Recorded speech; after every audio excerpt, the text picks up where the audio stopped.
आज इस लेक्चर में हम लोग क्वेश्चन करने जा रहे हैं एरोमेटिसिटी के। ठीक है, तो ये काफ़ी लंबा क्वेश्चन था तो मैंने पहले ही इसे बोर्ड पर लिख के रख लिया है। आइए ये देखते हैं। ये क्वेश्चन है मैच द फॉलोइंग। इसमें मैच करना है कि कौन क्या है, इस वाले को इस वाले से। तो देखिए, लास्ट लेक्चर में मैंने बताया था कि जब हम एल्कली मेटल लेते हैं, तो एल्कली मेटल का काम क्या होता है, इस बॉन्ड को ऐसे ब्रेक करते हैं। ठीक है, जब ये बॉन्ड ऐसे ब्रेक किया तो ये ऐसे टूटा, यहाँ पर आया निगेटिव और यहाँ पर क्या आ गया, पॉजिटिव। जब इस जगह पॉजिटिव आया तो पोटेशियम एल्कली मेटल है, क्या देता है, इलेक्ट्रॉन। एक पोटेशियम एक इलेक्ट्रॉन देगा, दो पोटेशियम दो इलेक्ट्रॉन देंगे। तो एक इलेक्ट्रॉन इस पॉजिटिव को न्यूट्रल करेगा और दूसरा इलेक्ट्रॉन इसको क्या कर देगा, नेगेटिव। ठीक है, अब ये क्या बन गया, 1 2 3 4 5 5 पाई बॉन्ड। एक नेगेटिव चार्ज को एक पाई बॉन्ड की तरह ट्रीट करेंगे। तो इसमें क्या बन गया है, इसमें बना है 5 पाई बॉन्ड। जब इसमें 5 पाई बॉन्ड बन गए, और पता है आप लोगों को, जब मैंने बोला था जब भी odd number of pi bond होते हैं तो वो कंपाउंड कैसा होता है, एरोमेटिक। इसका मतलब ये क्या है, एरोमेटिक। तो ये तो इसके साथ मैच होगा। इस क्वेश्चन पे आइए, क्वेश्चन नहीं है, इस पार्ट पे आइए। H2SO4 डाला है, अगर ये बॉन्ड ब्रेक हुआ तो कैसे ब्रेक होगा, ऐसे ही तो होगा। तो यहाँ पर क्या होगा, नेगेटिव, और यहाँ पर क्या होगा, पॉजिटिव। H2SO4 क्या है, एसिड है, तो ये क्या देगा, H+। इस H+ को कौन लेगा, ये नेगेटिव चार्ज लेगा ना H+ को। तो यहाँ पर आ गया H और एक H पहले से होगा। ठीक है, तो क्या है, देखिए यहाँ पर पॉजिटिव चार्ज, और ये वाला कार्बन अब हो गया है sp3। ये वाला कार्बन क्या हो गया है, sp3। यहाँ पर पॉजिटिव चार्ज sp3। ये वाली कंडीशन किसकी थी, होमो एरोमेटिक। जहाँ पर भी कार्बन sp3 कार्बन बाईपास हो रहा हो कॉन्जुगेशन में, वो क्या था, होमो एरोमेटिक। तो ये किस में जाएगा, होमो एरोमेटिक में। ठीक है, अब इस पार्ट पर आते हैं।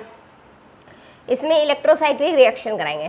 जब इसमें इलेक्ट्रोसाइक्लिक रिएक्शन कराएंगे तो ये बॉन्ड ऐसे जाएगा, ये बॉन्ड ऐसे जाएगा, ये बॉन्ड ब्रेक हो जाएगा ना, और पूरी एक कंबाइंड रिंग बनेगी। कितने कार्बन की, 1 2 3 4 5 6 7 8 मेंबर्ड रिंग बना देंगे।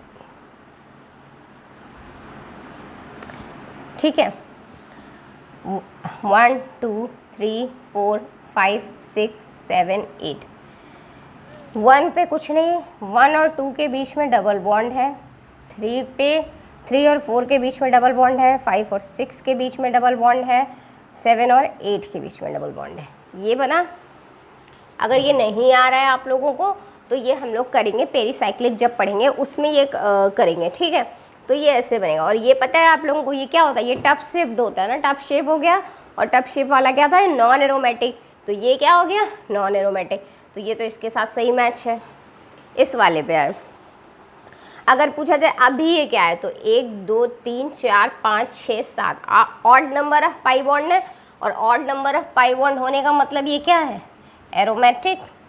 लेकिन इसमें क्या किया है, 2 एल्कली मेटल डाले। जब भी एल्कली मेटल डालते तो क्या होता है, ये बॉन्ड ऐसे ब्रेक होता है। जब ब्रेक होता है तो एक निगेटिव आता है, एक पॉजिटिव आता है।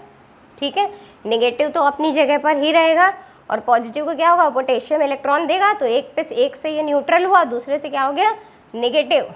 अब क्या हुआ है, 1 2 3 4 5 6 7 8 पाई बॉन्ड आ रहा है। अब की बार ऑड नंबर नहीं है, अब की बार क्या है, इवन नंबर। तो ये एरोमेटिक नहीं है, ये है एंटी एरोमेटिक। ये कैसा कंपाउंड है, ये है एंटी एरोमेटिक। इतना समझ में आ रहा है। अब की बार ये 8 पाई बॉन्ड है, और 8 पाई बॉन्ड होने की वजह से ये है एंटी एरोमेटिक। ठीक है, एक चीज़ याद रखिए कि अगर एल्कली मेटल डाल रहे हैं, ठीक है, अगर कोई एरोमेटिक कंपाउंड है और उसमें एल्कली मेटल डाला है तो फिर वो एंटी एरोमेटिक बन जाएगा। और कोई एंटी एरोमेटिक है, अगर उसमें एल्कली मेटल डाला है तो वो एरोमेटिक बन जाएगा। इतना क्लियर है। तो इसमें क्या आएगा, फर्स्ट का तो ए आ रहा है, सेकंड का क्या आ रहा है, सेकंड का आ रहा है डी, थर्ड का C एंड फोर्थ क्या बन रहा है, एंटी एरोमेटिक, फोर्थ का आ रहा है B। ठीक है, तो ये इसकी मैच हो गया। अच्छा क्वेश्चन था, नोट कर लीजिए, और ये है इसका आंसर। इस तरीके के क्वेश्चन आते हैं एग्जाम्स में। ठीक है,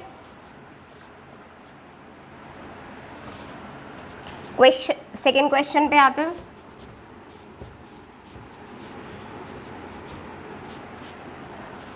ये वाला जो कंपाउंड दिया हुआ है, इसको फिर से बना देते हैं। ये एक 7 मेंबर्ड रिंग है, ठीक है, और इससे एक 5 मेंबर्ड रिंग जो है वो जुड़ी हुई है, ये बन गया। ठीक, इसे बोला जाता है एज्यूलिन। क्या बोला जाता है इसे, एज्यूलिन। इसको थोड़ा सा इसके बारे में जान लीजिए। एज्यूलिन बोलते हैं इसको, ये एक एरोमेटिक कंपाउंड होता है। ठीक है, इसमें डाइपोल मोमेंट होता है।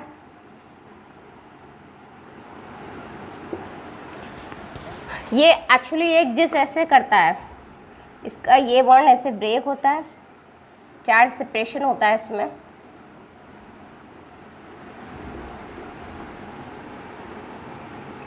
जब ये बॉन्ड ब्रेक होगा तो इस तरफ इस पे आएगा नेगेटिव चार्ज और इस पे आएगा पॉजिटिव। ये इस तरीके से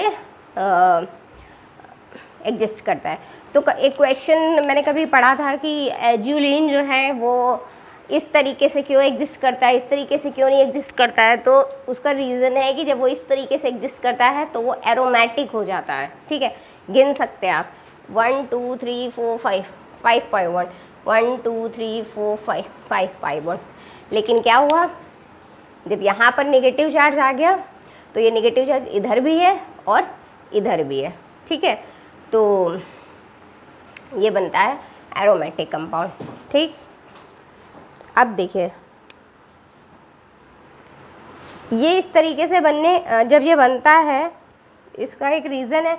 एक क्वेश्चन आया था कि ये ऐसे क्यों बनता है, तो इसका रीज़न लिख लेंगे, it exist as in which both the ring exhibit aromaticity। ऐसे क्या होगा, दोनों रिंग एरोमेटिक हो जाएंगे, इसलिए ये ऐसे एग्जिस्ट करता है। ठीक है,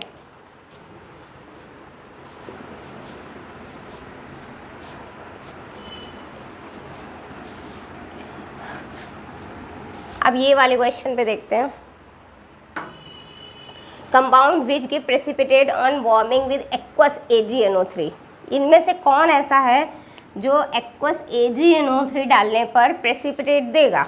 ठीक है, तो देखो AgNO3 जब डालेंगे, AgNO3 क्या करेगा, ये Ag+ देगा, और Ag+ का काम है इस Br- को निकालना।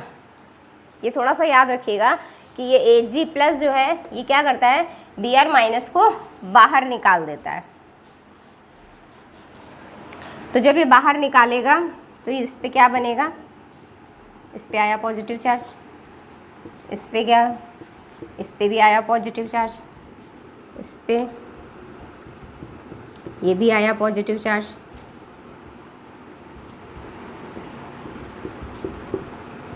एक्चुअली क्या होता है, ये Br Ag+ से जुड़ जाता है और ये बॉन्ड ऐसे करके ब्रेक हो जाता है, तो यहाँ पर आ जाता है पॉजिटिव चार्ज।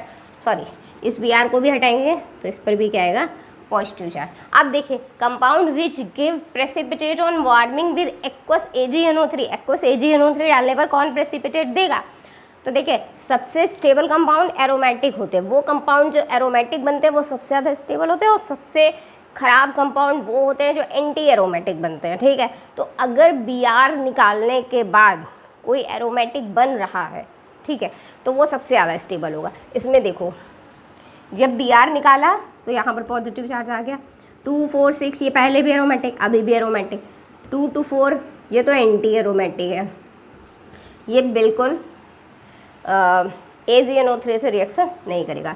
2 to 4 to 6 ये बन जा रहा है, क्या बन रहा है, एरोमेटिक। 2 to 4 to 6 ये तो पहले से ही एरोमेटिक है, तो क्या हुआ, Br निकालने के बाद कौन एरोमेटिक बना है, ये वाला एरोमेटिक बना ना, क्योंकि यहाँ पर पॉजिटिव चार्ज आ गया जो कि कॉन्जुगेशन में चला गया।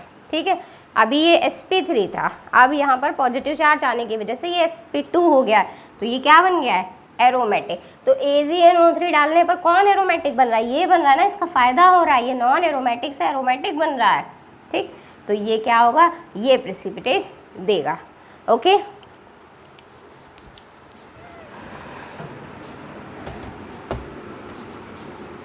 आई थिंक हम लोगों ने 3 क्वेश्चन कर लिए हैं अभी। अब 4th क्वेश्चन पे आते हैं।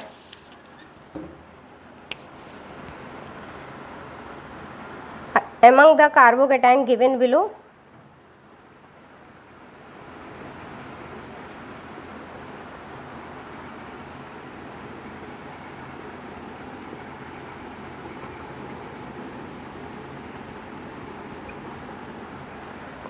ये दिया हुआ है इन्होंने, कार्बोकेटाइन दिए हुए हैं और पूछा है इसमें कौन क्या है। एक ये दिया हुआ है,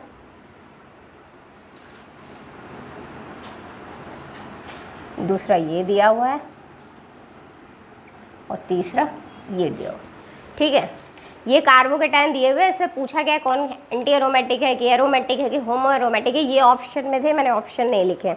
अब देखिए इसको, देखिए मैंने बोला था पूरे पे पॉजिटिव चार्ज, पूरे में कॉन्जुगेशन हो, लेकिन कोई एक कार्बन पॉजिटिव चार्ज के बगल वाला अगर sp3 होता है तो वो होमो एरोमेटिक होता है। तो इसमें क्या है, ये sp3 है ना, किसके पॉजिटिव चार्ज के बगल में sp3 है, तो ये तो क्या हो गया, होमो एरोमेटिक। क्यों, क्योंकि ये कार्बोकेटाइन बाय, ये कार्बोकेटाइन और ये कॉन्जुगेशन में आने के लिए क्या कर जाता है, बाईपास कर जाता है, ये बाहर निकल जाता है और फिर पॉजिटिव चार्ज इसको कॉन्जुगेशन में ला देता है। तो ये है होमो एरोमेटिक। इसकी बात करते हैं 2 to 4। 4 क्या होता है, even number of pi bond. जब भी even number of pi bond होते हैं और बाकी साइक्लिक और प्लेनर और कॉन्जुगेशन वाला भी फॉलो करते हैं तो वो हमेशा होता है एंटी एरोमेटिक। तो ये तो एंटी एरोमेटिक हो गया। बात इसकी करते हैं, इसमें क्या है, 2 पाई इलेक्ट्रॉन है, या कहें 1 पाई बॉन्ड है, एक ऑड नंबर में होता है ना, जब ऑड नंबर में पाई बॉन्ड होते हैं तो वो हमेशा क्या होता है, एरोमेटिक। जिसको 4n+2 पाई रूल लगाना हो या 4n पाई रूल लगाना हो वो भी मैंने बता दिया है। और आसान तरीका ये है कि अगर ऑड नंबर में पाई बॉन्ड है तो वो एरोमेटिक होगा, अगर इवन नंबर में पाई बॉन्ड है तो वो एंटी एरोमेटिक होगा।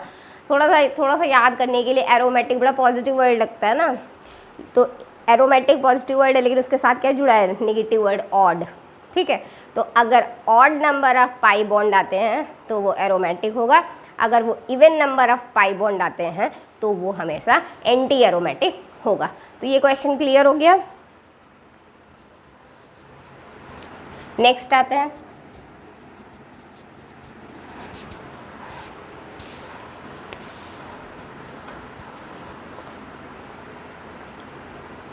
ये क्वेश्चन मैंने कराया हुआ है, क्लास में ही कराया हुआ है। एक ये दिया हुआ है,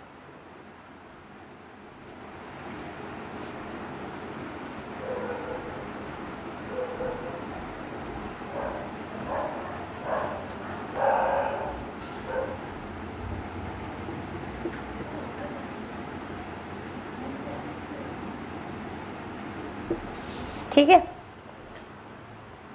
इसमें से कौन सा एरोमेटिक है ये पूछा गया, इसमें एरोमेटिक कौन है, ये क्वेश्चन था। तो इसमें देखिए 1 2 3 4 5 पाई बॉन्ड है। 5 पाई बॉन्ड का मतलब क्या है, odd number of pi bond है। अगर odd number of pi bond है तो ये बॉन्ड के हिसाब से तो एरोमेटिक होना चाहिए था, लेकिन ये एरोमेटिक नहीं होता है। तो ये एरोमेटिक क्यों नहीं होता है, क्योंकि 1 2 3 और चौथा क्या होगा यहाँ, हाइड्रोजन। ये क्या होता है, हाइड्रोजन हाइड्रोजन रिपल्शन होता है। हाइड्रोजन हाइड्रोजन रिपल्शन होने की वजह से ये क्या करता है, थोड़ा सा ट्विस्ट हो जाता है और इसकी एरोमेटिसिटी क्या होती है, लॉस हो जाती है, जिसकी वजह से ये एरोमेटिक ना होके क्या हो जाता है, नॉन एरोमेटिक। इतना समझ में आया। इसमें आए इसको मैंने बोला था कि जब भी कभी ब्रिज वाले कंपाउंड होते हैं तो 1 2 3 4 5 5 पाई बॉन्ड है। 5 पाई बॉन्ड का मतलब क्या है? Odd number of pi bond है। और जब odd number of pi bond है तो ये क्या होना चाहिए था? ये एरोमेटिक होना चाहिए था। जब odd number of pi bond होगा तो वो क्या होता? एरोमेटिक। ठीक है, लेकिन मैंने बोला था कि इसको हम लोग मानते हैं होमो एरोमेटिक। अगर होमो एरोमेटिक ऑप्शन में नहीं होता है तो ही उसको एरोमेटिक मानते हैं। ठीक है, तो ये क्या हो गया है? ये हो गया है होमो एरोमेटिक। ये 1 2 3 4 5 पाई बॉन्ड। और दूसरी चीज़, ये कैसा सिस्टम है? रिजिड सिस्टम है ना। रिजिड सिस्टम होने की वजह से क्या होगा? फिक्स रहेगा। तो ये क्या है? ये है एरोमेटिक। इतना समझ में आया? नेक्स्ट क्वेश्चन आते हैं।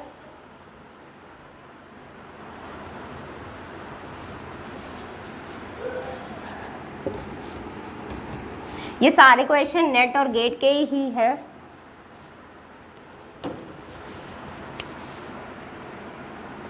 अच्छा, क्वेश्चन नंबर तो मैं भूल गई हूँ कि कौन सा हो रहा है, फिर भी which among them is most acidic. जो दिए हुए हैं इनमें से सबसे ज़्यादा एसिडिक कौन है, ये क्वेश्चन है। ये डबल बॉन्ड ऐसे, ये डबल बॉन्ड ओ,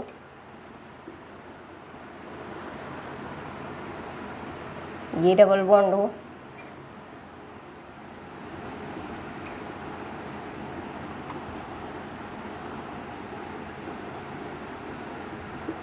ठीक। एसिडिक का मतलब जो आसानी से हाइड्रोजन दे दे। ठीक, ये यहाँ से हाइड्रोजन दे सकता है तो यहाँ पर क्या आएगा? Negative charge. ठीक, ये कहाँ से देगा हाइड्रोजन? इधर से देगा, तो नेगेटिव चार्ज। और ये इलेक्ट्रोनेगेटिव एलिमेंट के बगल में ही मोस्ट एसिडिक हाइड्रोजन है, तो ये भी। ठीक है, अब देखिए इस वाले को, देखिए जब यहाँ से हाइड्रोजन निकला तो ऊपर क्या आया? नेगेटिव चार्ज आया। ये नेगेटिव चार्ज इधर गया, ये इधर गया, ये इधर गया। पूरे मॉलिक्यूल में एक हाइड्रोजन जाने की वजह से क्या आया है? कॉन्जुगेशन आया है ना। कॉन्जुगेशन आने की वजह से क्या हो गया? ये मोस्ट स्टेबल हो गया। ठीक है, ये मोस्ट स्टेबल हो गया सिर्फ H निकालने की वजह से। तो ये कैसा कंपाउंड हो गया? सॉरी, ये है मोस्ट स्टेबल कंपाउंड। क्यों? H प्लस निकालने की वजह से, इसलिए है मोस्ट एसिडिक। ठीक, इस वाले में ये इधर जा रहा है, ये इधर जा रहा है। ठीक, तो सबसे उसमें कई ऑप्शन थे, तो एक ऑप्शन उसमें था C सबसे ज़्यादा, फिर A, फिर B। ये सब उसमें ये था। तो सबसे ज़्यादा तो एसिडिक यही होगा क्योंकि इसमें पूरे में कॉन्जुगेशन आ रहा। बात इन दोनों की आ रही है। ठीक है, इन दोनों की जब आने की वजह से ये नेगेटिव चार्ज जब यहाँ पर आ गया, जब हाइड्रोजन निकल गया और यहाँ पे नेगेटिव चार्ज आया, तो 1 2 3 4 नेगेटिव चार्ज को एक पाई बॉन्ड की तरह ले रहा है ना।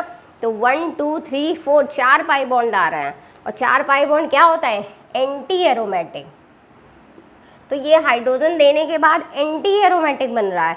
जब ये एंटी एरोमेटिक बन रहा है तो ये तो लीस्ट स्टेबल होगा ना, तो ये हाइड्रोजन नहीं निकालना चाहेगा, तो ये सबसे लीस्ट एसिडिक होगा।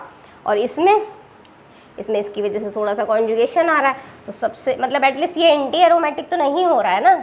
तो सबसे ज़्यादा स्टेबल कौन? C, फिर A, फिर B।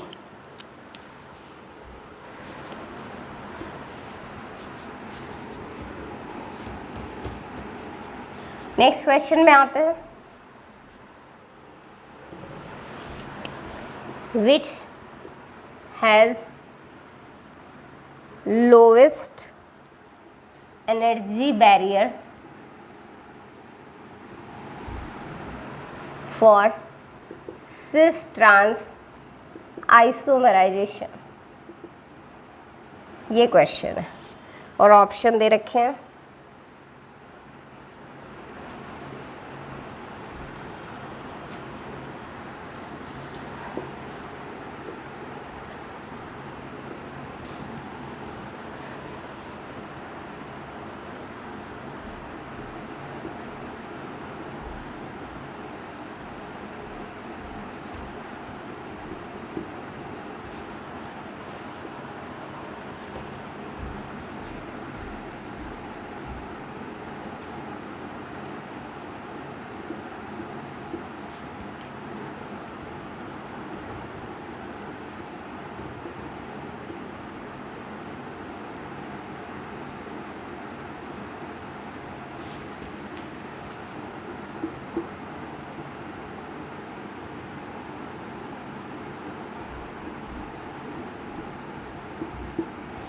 हाँ, ये विच है lowest energy barrier for cis trans isomerisation. देखिए अगर मैंने ये क्वेश्चन कराया हुआ है, इस टाइप का क्वेश्चन कराया हुआ है कि अगर इस सिस ट्रांस आइसोमराइजेशन क्या होगा, जहाँ पर डबल बॉन्ड होगा वहाँ पर सिस ट्रांस आइसोमराइजेशन होगा। अगर इस बॉन्ड को ब्रेक करें और इस बॉन्ड को ब्रेक करने के बाद अगर कंपाउंड एरोमेटिक बन जाता है अगर बॉन्ड ब्रेक करने के बाद कंपाउंड एरोमेटिक बन जाता है तो क्या होगा, वो बॉन्ड ब्रेक करना चाहेगा, ठीक है, और सिंगल बॉन्ड बनना चाहेगा। और जब सिंगल बॉन्ड बनना चाहेगा तो वो क्या होगा, रोटेशन आसान हो जाएगा। सिंगल बॉन्ड के अराउंड रोटेशन आसान होता है, लेकिन डबल बॉन्ड के अराउंड रोटेशन जो होता है वो थोड़ा सा आसान नहीं होता। यही तो होता है। तो और सिस ट्रांस आइसोमर किसमें देते हैं, डबल बॉन्ड ही तो देते हैं। सिस ट्रांस ऐसे ही तो बनता है ना, ये सिस बन गया। तो डबल बॉन्ड के अराउंड जो बनता है वही तो सिस ट्रांस आइसोमर बनता है, ठीक है। लेकिन क्या है कि हर मॉलिक्यूल अगर कहीं से भी वो एरोमेटिक हो रहा तो वो सबसे पहले चाहेगा कि वो एरोमेटिक ही बने। तो देखते हैं सभी को बना के देखते हैं। तो इसमें तो कोई पॉसिबिलिटी है नहीं कि एरोमेटिक बने। एरोमेटिक बनने के लिए इस टाइप की क्वेश्चन में मैंने बताया था कि एरोमेटिक बनने के लिए दोनों के दोनों कंपाउंड जब एरोमेटिक होते हैं तो वो एरोमेटिक बनता है। अगर दोनों में से एक भी एरोमेटिक नहीं होता तो वो नॉन एरोमेटिक बनता है, ठीक है। तो इन दोनों में देखो, इन दोनों में क्या है कि ये तो एरोमेटिक बन ही नहीं सकता क्योंकि इसमें तो कॉन्जुगेशन ही नहीं आ रहा, तो ये तो एरोमेटिक है ही नहीं। इसकी बात करो, इसमें देखिए 2 पाई बॉन्ड है, 2 पाई बॉन्ड है। अगर इसको ऐसे तोड़ा तो इसमें 3 हो गए, तो ये एरोमेटिक हो गया। लेकिन इस पर तो 2 ही रहे ना, तो ये क्या हो गया, एंटी एरोमेटिक। तो ये टोटल क्या है, नॉन एरोमेटिक, ये एरोमेटिक नहीं है। इसमें आके देखते हैं, इसको ऐसे तोड़िए, ठीक है। जैसे इस बॉन्ड को ब्रेक किया, इस पर क्या आया, नेगेटिव, इस पर क्या आया, पॉजिटिव। 1 2 3 3 पाई बॉन्ड है, odd number of pi bond, ये एरोमेटिक हुआ। 1 2 3 3 पाई बॉन्ड है, odd number of pi bond है, ये भी क्या हुआ, एरोमेटिक। दोनों क्या हो गए, एरोमेटिक। तो ओवरऑल मॉलिक्यूल कैसा है, एरोमेटिक। इसमें अगर इसको तोड़ेंगे तो इधर ब्रेक करें, 1 2 3 4 4 pi bond, even pi bond है, तो ये एरोमेटिक नहीं है, ये क्या है, एंटी एरोमेटिक। 1 2 3 3 पाई बॉन्ड, ये odd number of pi bond है, और odd number of pi bond होने की वजह से ये कैसा हो गया, एरोमेटिक। तो ये एरोमेटिक, ये anti aromatic, overall non aromatic. तो बॉन्ड ब्रेक होने के बाद एरोमेटिक कौन बन रहा है, ये बन रहा है ना एरोमेटिक, ठीक है। तो ये अपना बॉन्ड ब्रेक कर देगा क्योंकि ये चाहेगा कि नहीं हम सिस ट्रांस नहीं दिखाएंगे, लेकिन हम एरोमेटिक बनेंगे, तो ये बॉन्ड ब्रेक करेगा। और जब बॉन्ड ब्रेक करेगा तो ये कैसा हो जाएगा, एरोमेटिक हो जाएगा।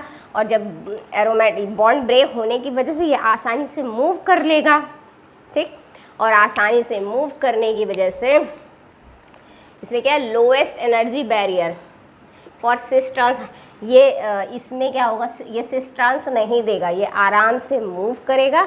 और इस मूवमेंट में मतलब मूवमेंट आसान हो जाएगा क्योंकि ये सिंगल बॉन्ड के अराउंड मूवमेंट हो रहा है, ठीक है।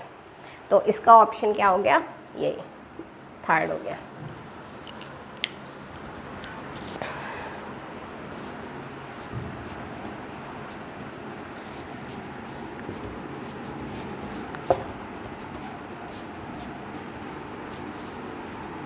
आगे देखते हैं क्वेश्चन। एक ये क्वेश्चन है, अच्छा क्वेश्चन है।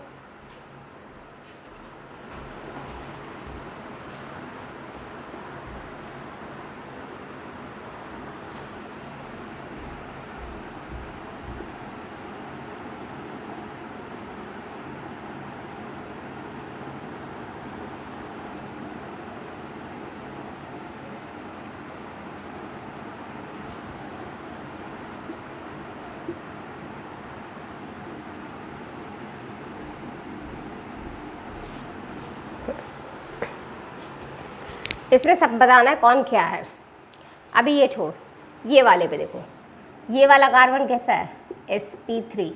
ये वाला कार्बन कैसा है, sp3। ये दोनों कार्बन कैसे हैं, sp3 है, ठीक है। जब दो दो कार्बन sp3 है तो ये ना एरोमेटिक है, ना एंटी एरोमेटिक, और ना ही ये नॉन एरोमेटिक है। इसकी बात करते हैं। इसमें ये वाला कार्बन कैसा आ गया, sp3, ठीक है। तो कॉन्जुगेशन डिस्टर्ब हो गया, कॉन्जुगेशन डिस्टर्ब होने की वजह से ये भी क्या हो गया, नॉन एरोमेटिक। इस तरीके का कंपाउंड मैंने कराया हुआ है। इस बॉन्ड को ऐसे ब्रेक करते हैं, जब ब्रेक करते हैं इस पे क्या आता है, नेगेटिव, इस पे क्या आता है, पॉजिटिव। अब ये क्या बन गया, एरोमेटिक। इस तरीके के कंपाउंड जिसमें dipole moment, high dipole moment होता है और एरोमेटिक होता है, उसे क्या बोला जाता है, क्वासी एरोमेटिक, ठीक। अब इस वाले पे आओ। इसमें जो लोग देख रहे होंगे 2 to 4 या कहें 2 पाई बॉन्ड है, 2 मतलब इवन पाई बॉन्ड है, और आपने बताया है कि अगर इवन पाई बॉन्ड होगा तो वो क्या होगा, एंटी एरोमेटिक, ठीक। और दूसरी चीज़ या ये भी बोल सकते हैं, यहाँ पर तो कॉन्जुगेशन नहीं है, तो देखो बिल्कुल है, सॉरी अभी पाई बॉन्ड पे ना हो, क्योंकि यहाँ पर कॉन्जुगेशन तुम लोगों को नहीं दिख रहा होगा, लेकिन कॉन्जुगेशन है, क्योंकि बोरॉन के पास एक एम्प्टी पी ऑर्बिटल होता है। अगर जिन लोगों ने थोड़ा सा अभी केमिकल बॉन्डिंग पढ़ के रखा होगा उन्हें ये बात पता होगी कि बोरान के पास क्या होता है, एम्प्टी पी ऑर्बिटल, और एम्प्टी पी ऑर्बिटल होने की वजह से, सॉरी यार, एम्प्टी पी ऑर्बिटल होने की वजह से ये बॉन्ड किधर जाता है, इधर जाता है, ठीक है। इसलिए कॉन्जुगेशन डिस्टर्ब नहीं करता, ठीक। तो जब कॉन्जुगेशन डिस्टर्ब नहीं करेगा और even number of pi bond होगा तो वो क्या होगा, एंटी एरोमेटिक। अगर तुम लोग इतना ना सोच पाते कि ये एम्प्टी पी ऑर्बिटल है, तो आप लोग तो इसको बोल देते कि ये नॉन एरोमेटिक है, क्योंकि यहाँ पर कॉन्जुगेशन नहीं आ रहा है प्रॉपर। लेकिन एम्प्टी पी ऑर्बिटल होने की वजह से यहाँ पर कॉन्जुगेशन प्रॉपर है, तो कॉन्जुगेशन प्रॉपर होने की वजह से क्या हो गया, ये एंटी एरोमेटिक। एंटी एरोमेटिक क्यों हुआ, क्योंकि इसमें odd number of, sorry even number of pi bond है। नेक्स्ट क्वेश्चन,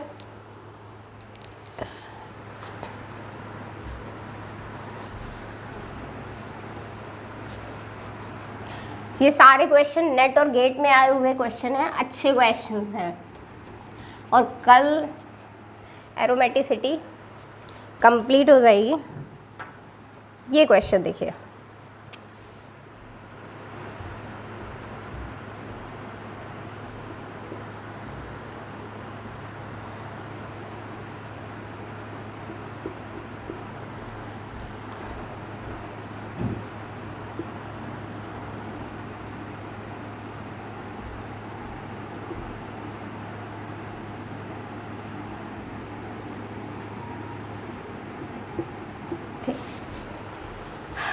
अब ये क्या बार बार बताऊँ मैं, ये कैसा था, टफ शेप, और टफ शेप होने की वजह से ये कैसा क्वेश्चन था, नॉन एरोमेटिक, ठीक। तो ये तो जब भी मिल जाएगा तो आप तो इसे नॉन एरोमेटिक बोल दोगे। इसको, ये क्या है, बेंजाइन। बेंजाइन हमेशा होते हैं एरोमेटिक, इसको याद रख लीजिए। बेंजाइन जो होते हैं वो हमेशा क्या होते हैं, एरोमेटिक।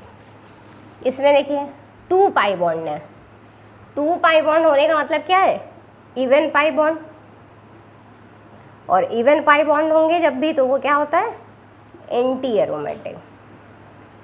और इसको मैं करा चुकी हूँ, ये क्या होते हैं, होमो एरोमेटिक। आई होप आज जितने भी क्वेश्चन कराए हैं मैंने सभी आपको समझ में आए होंगे, ठीक है। अभी जो कल एक एरोमेटिसिटी का लास्ट लेक्चर आएगा जिसमें क्रैक्स रूल, फ्रॉस्ट डायग्राम और कुछ जो बचे हुए क्वेश्चंस हैं वो कराए जाएंगे, ठीक है। Thank you.